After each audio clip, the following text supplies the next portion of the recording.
नमस्कार, मी अश्विनी पुरी. DS news 24 मध्ये आपल्या सर्वांचं स्वागत. बघणार आहोत बातमीचा सविस्तर आढावा. आमच्या DS न्यूज 24 चॅनलला लाईक करा, शेअर करा, सबस्क्राईब करा आणि बेल आयकॉन प्रेस करायला विसरू नका. सहकार क्षेत्रात अग्रगण्य तसेच ग्रामीण भागातील नागरिकांशी नाळ जुळवून असलेली संगमनेर तालुक्यातील साकूर येथील मुळाखोरे पतसंस्था होय.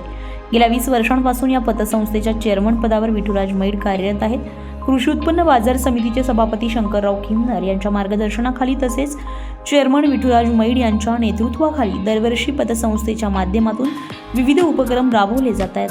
तसेच दरवर्षी जनतेपर्यंत पोहोचविण्यासाठी पतसंस्थेची दिनदर्शिका प्रकाशित करत असतात.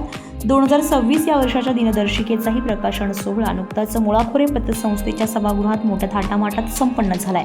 कृषी उत्पन्न बाजार समितीचे सभापती शंकरराव खिमनर आणि महिला व बालकल्याण समितीच्या सभापती मीरा शेट्टे यांच्या हस्ते दिनदर्शिकेचं प्रकाशन आणि QR कोडचा शुभारंभ करण्यात आलाय.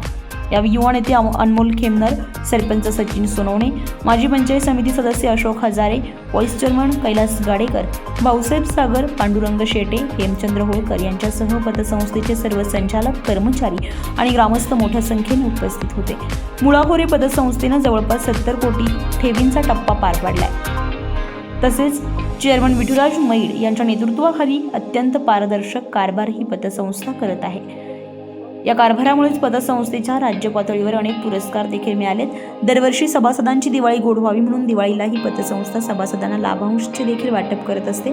यातच या पतसंस्थेनं आता एक मोठा निर्णय घेतलाय. नवीन वर्षाच्या सुरुवातीलाच म्हणजे 1 जानेवारी 2026 पासून ठेवी आणि कर्जावरील व्याजदर कमी करण्याचा निर्णय घेतलाय. त्यामुळे नवीन कर्जदारांसाठी एक सुवर्ण संधी आहे.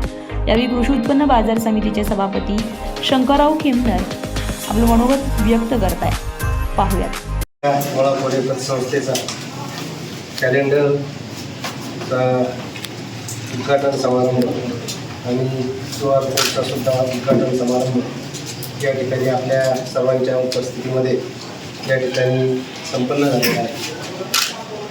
आपली संस्था तसा जर विचार केला तर साकूरमधली ही पहिली पतसंस्था या ठिकाणी स्वर्गीय दादासाहेब आंगरे सर यांनी ती सर्वांच्या सहकार्यातून आदरणीय बाजीराव पाटील खेमनर, आदरणीय हनुमंत पाटील खेमनर आपल्या सर्वांच्या सहकार्यानं ही पतसंस्था या ठिकाणी स्थापन झाली.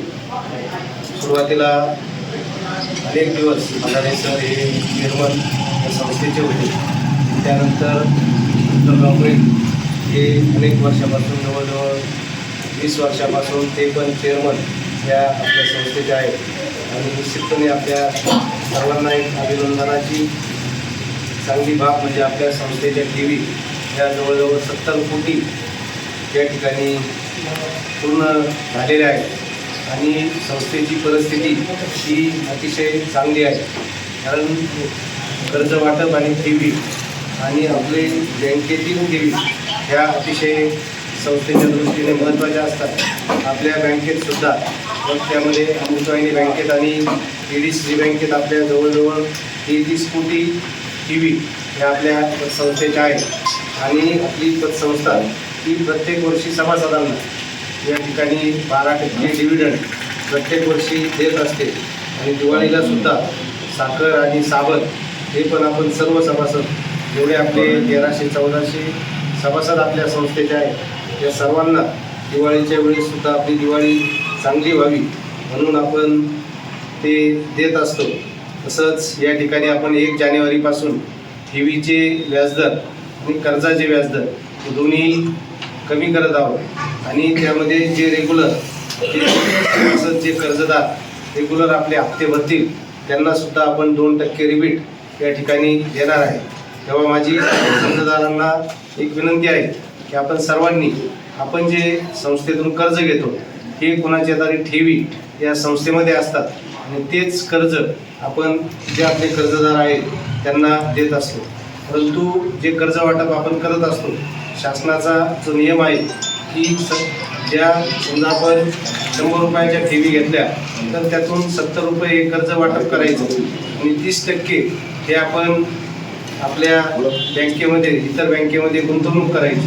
परंतु आज परिस्थिती आपली अशी झाली की 70 कोटीमध्ये जवळजवळ 45% ह्या ठेवी ह्या आपण इतर बँकेत गुंतवणूक केलेल्या आहे. जे शासनाचं जे 30% धोरण आहे त्याच्यापेक्षाही जास्त ठेवी ह्या आपल्या इतर बँकेमध्ये आहेत. मग त्यामध्ये HDFC बँक असेल, अमृतवाहिनी बँक आहे, आपली EDCC बँक आहे, येस बँक आहे.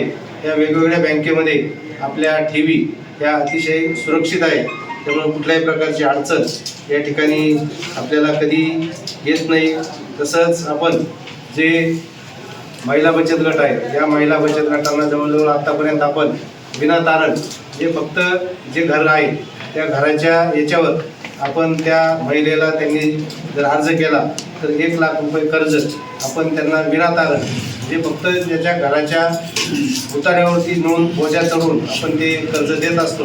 आणि जो महिला बचत गट आहे जे रेग्युलर बचत गट आहेत त्यांना सुद्धा आपण जवळजवळ आजपर्यंत 70 लाख रुपये कर्ज वाटप या ठिकाणी केलेलं आहे. आणि ज्या ज्या परिसरातील फक्त साकूरच नाही तर आपल्या परिसरातील 10 ते 15 गावातील महिला बचत गटांना आपण या ठिकाणी कर्ज देत असतो. आणि विशेष बाब म्हणजे ज्या ज्या महिला बचत गटांना आपण कर्ज दिलं 2-3 महिला बचत गट सोडले तर 100% वसुली ही महिला बचत गटांची निश्चितपणे आहे. त्यामुळं आपण या ठिकाणी जास्तीत जास्त महिला बचत गट आणि सोने तारण हे 2 कर्ज या ठिकाणी सोने तारण सुद्धा आपलं जवळजवळ 3 कोटी 5 लाख रुपये हे आपलं सोने तारणचं कर्ज वाटप आपण आतापर्यंत केलेलं आहे. निश्चितपणे संस्थेची परिस्थिती आपल्या सर्वांना माहीत आहे की आपल्या सर्वांच्या सर्व सभासदांच्या सहकार्यामुळं परिस्थिती आपली सर्वांची अतिशय या ठिकाणी चांगली आहे. आज या ठिकाणी आपल्या सर्वांचा नाताळ ख्रिसमस या ठिकाणी आहे. ख्रिसमसच्या निमित्तानं मी आपल्या सर्वांना या ठिकाणी शुभेच्छा देतो. आणि 5-6 दिवसानंतर आपलं नवीन वर्ष या ठिकाणी सुरू होत आहे. या नवीन वर्षाच्या निमित्तानं आपल्याला सर्वांना या ठिकाणी नवीन वर्षाच्या शुभेच्छा देतो.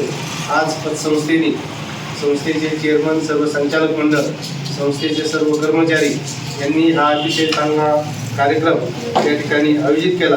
त्याबद्दल संस्थेचे सर्व सभासद, सर्व कर्मचारी यांचं मी आपल्या सर्वांच्या वतीनं या ठिकाणी अभिनंदन व्यक्त करतो. आणि प्रत्येक वर्षी असा याच्यामध्ये काय संस्थेला फार खर्च आहे असं नाही, कारण संस्था जाहिरात घेऊन हा खर्च या ठिकाणी करते. थोडेफार पैसे जरी गेले तरी या ठिकाणी संस्थेची चांगली अशी जाहिरात निश्चितपणे या ठिकाणी होत असते. म्हणून हा अतिशय चांगला उपक्रम या ठिकाणी संस्थेने राबवला. त्याबद्दल पुन्हा एकदा संस्थेचं मनपूर्वक अभिनंदन या ठिकाणी करतो. मी माझे 2 शब्द संपवतो. जय हिंद, जय महाराष्ट्र. यावेळी कृषी उत्पन्न बाजार समितीचे सभापती शंकरराव खेमनर यांनी आपलं मनोगत व्यक्त केले. पाहुयात. DS न्यूज 24 साठी अश्विनी पुरी, साकूर. अशाच नवनवीन घडामोडी पाहण्यासाठी पाहत रहा DS न्यूज 24. तोपर्यंत मी अश्विनी आपली रजा घेते. नमस्कार.